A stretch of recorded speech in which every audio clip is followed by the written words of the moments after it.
নমস্কার বন্ধুরা, সোমা রান্নাঘর ঘরের বাইরেতে আপনাদের সকলকে স্বাগত। আজকে আমাদের রেসিপি হলো মটরশুঁটি আর বরবটি কড়াইয়ের কচুরি। কিছুটা মটরশুঁটি আর কিছুটা বরবটি কড়াইকে ছোটো ছোটো করে কেটে আমি জলের মধ্যে সিদ্ধ করতে দিলাম। এর মধ্যে অল্প একটু লবণ দিয়েছি, লবণ দিয়ে এগুলোকে সিদ্ধ করে নেব। আর এদিকে ময়দার ডোটা আমার মাখা হয়ে গেছে। ময়দাটা খুব সুন্দর করে সফট করে মেখে আমি চাপা দিয়ে রেখে দিচ্ছি। এই দেখুন, না খুব পাতলা না খুব মোটা, এইভাবে করে আমি আধ ঘন্টা রেস্টে রাখলাম। এদিকে মটরশুঁটিগুলো সিদ্ধ হয়েই এসছে। আর এখানে নিয়েছি ছাতু আর কিছুটা পরিমাণ চিনি, 5 ফোড়ন, কালো জিরে, শুকনো লঙ্কা, বরবটি আর মটরশুঁটিটা খুব ভালোভাবে সিদ্ধ হয়ে গেছে। পেটের মধ্যে জল ঝরিয়ে নিলাম আর একটু আদা। এটাকে আমি শিলনোড়াতে সবগুলোকেই বেটে নেব। খুব ভালো করে মিহি করে বেটে নিতে হবে। দেখুন একদম গুঁড়ো গুঁড়ো হয়ে গেছে। এইভাবে বেটে নেওয়া হয়ে গেছে আমার। এবার 5 ফোড়ন, কালো জিরে আর শুকনো লঙ্কা কড়ার মধ্যে তেল দিয়েছি। তেলটা গরম হয়ে গেছে, তার মধ্যে ফোড়ন দিয়ে দিলাম। প্রথমে দিলাম কালো জিরে, তারপরে শুকনো লঙ্কা, তারপরে একটু 5 ফোড়ন।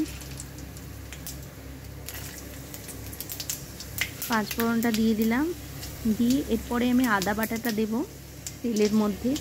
আদা বাটাটা দিয়ে একটু নেড়ে ছেড়ে নেব। একটু নেড়ে ছেড়ে নেওয়ার পর বেটে রাখা বরবটি আর মটরশুঁটির পুরটা আমি এর মধ্যে দিয়ে দিচ্ছি। এটাকে তেলের মধ্যে ভালো করে নেড়ে ছেড়ে কষিয়ে নিতে হবে।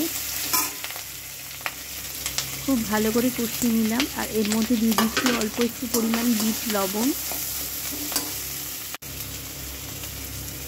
সেটা দিয়ে ভালো করে নেড়ে ছেড়ে কষিয়ে নেওয়ার পর দিয়ে দিলাম ছাতু আর একটু পরিমাণ চিনি। চিনিটা নিজেদের স্বাদ মতো দেবেন। এটা দিয়ে ভালো করে নেড়ে ছেড়ে পুরটা তৈরি করতে হবে। ছাতুটা দেওয়ার জন্য মটরশুঁটির পুরটা খুব ভালো টাইট হয়। এইভাবে লো ফ্লেমে আস্তে আস্তে করে পুরটা রেডি করে নিতে হবে।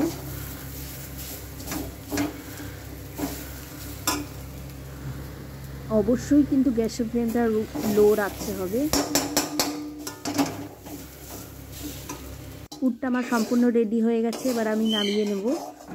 পুরটাকে নামিয়ে ঠান্ডা করতে দিতে হবে। এদিকে ময়দার ডোটা তো রেডিই আছে, সেটাকে গুছি করে নেব। এইভাবে ছোট ছোট করে একটু একটু করে পুর ভরার জন্য গোল গোল করে পাকিয়ে নিচ্ছি। ময়দার ডোটার মধ্যে এইভাবে ছোট ছোট করে বলের আকারে করে পুরগুলো ভরে এক একটা করে রেডি করে নেব। এই ধরনের নিত্য নতুন রেসিপি পাওয়ার জন্য চ্যানেলটি সাবস্ক্রাইব করে পাশে থাকবেন। ভিডিওটা ভালো লাগলে লাইক, কমেন্ট, শেয়ার করবেন। আর অবশ্যই এইভাবে বাড়িতে বানিয়ে বাড়ির লোকে খাওয়াতে কিন্তু একদমই ভুলবেন না। এই শীতের দিনে হোক বা গরমে যখনই হোক, এই ধরনের গরম গরম ফুলকো ফুলকো যদি কচুরি হয় না, সত্যি খুব সুন্দর লাগে খেতে। এই দেখুন, পুর ভরা আমার প্রত্যেকটা রেডি হয়ে গেছে। এবার আমি অল্প একটু তেল দিয়ে এগুলোকে বেলে রেডি করে নেব। কড়াতে তেল দিয়েছি, তেলটা গরম হয়ে গেছে, কিছুটা আমার বেলে নেওয়া হয়ে গেছে। এবার তেলের মধ্যে এক এক করে ছেড়ে দেব।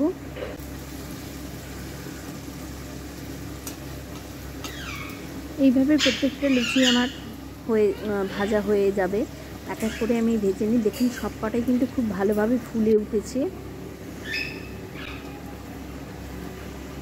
এরকম গরম গরম কচুরি কিন্তু খুবই অসাধারণ লাগে। অবশ্যই আপনারা ট্রাই করবেন। খেতে কেমন লাগলো কমেন্ট করে জানাতে কিন্তু একদমই ভুলবেন না। এইভাবে এক এক করে সব কটাই আমার ভাজা প্রায় হয়েই এসেছে।